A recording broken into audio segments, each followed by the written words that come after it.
Well, I thought that we were going to come today to debate a very substantive amendment to the COVID-19 bill. But what we see here is a Mickey Mouse effort from the government. Leader of opposition business in the Senate, Dominic Fedee, is averse to what he views as ostensible changes on the surface to the COVID-19 Prevention and Control Bill. Really, I think that changing the name of the institutions that manage COVID is really not going to cut it.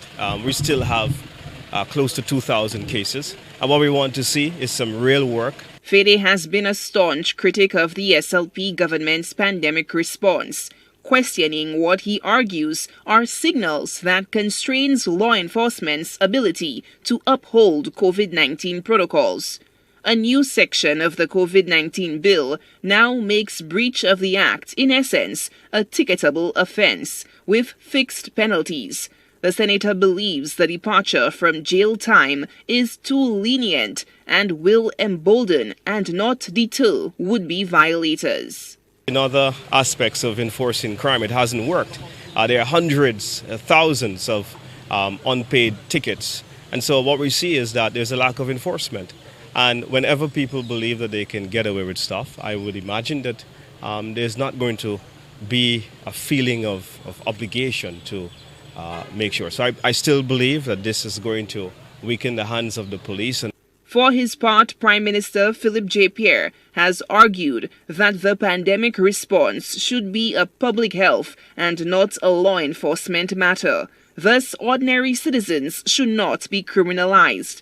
He also points to the need to alleviate the backlog of cases in the criminal justice system.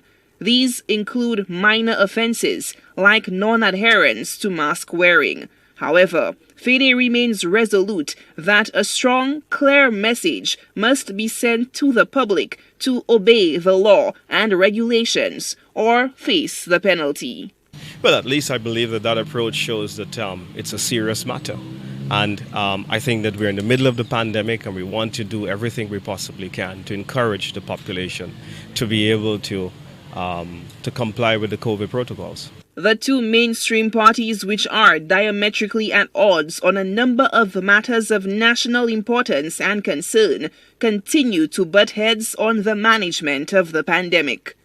Solange Alford, HTS News Force.